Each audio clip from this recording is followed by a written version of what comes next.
અમદાવાદમાં અશાંત ધારા ફરીથી ચર્ચામાં છે। ક્યાંક બુલડોઝર ચાલે છે, ક્યાંક પ્રોજેક્ટ સીલ થાય છે અને ક્યાંક નકલી પરમિશનનો મોટો કૌભાંડ બહાર આવે છે। ખાનપુરમાં રહેબર ડેવલપર્સ દ્વારા બનાવાતા બાગબાન પ્રોજેક્ટમાં મોટો વિવાદ થયો છે। ફરિયાદ મુજબ મંજૂરી મેળવવા માટે જયમીન ભરવાડને માત્ર 5% હિન્દુ ભાગીદાર બતાવવામાં આવ્યા અને મંજૂરી મળ્યા બાદ તેમને ભાગીદારીમાંથી છૂટા થઈ ગયા। આ બાબતે દરિયાપુરના ધારાસભ્ય કૌશિક જેને કલેક્ટર અને મુખ્યમંત્રી કાર્યાલયમાં લેખિત ફરિયાદ કરી।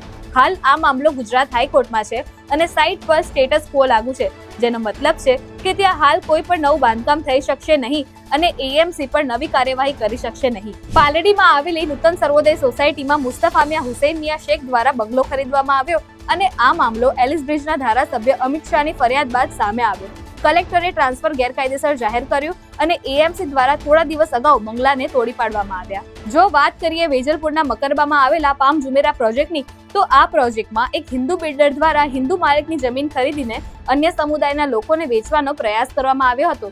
આ વિસ્તારમાં 22 માળની ઇમારતનું બાંધકામ શરૂ થતા વિવાદ થયો છે।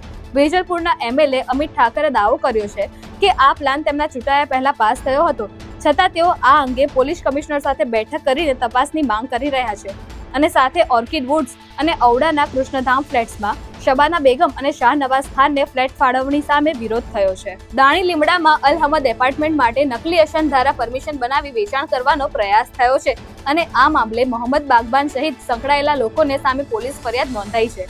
અશાંત ધારા હવે માત્ર કાયદો નથી, આ અમદાવાદના વિસ્તારોની સામાજિક અને કાનૂની દિશા નક્કી કરતો મુદ્દો બની ગયો છે।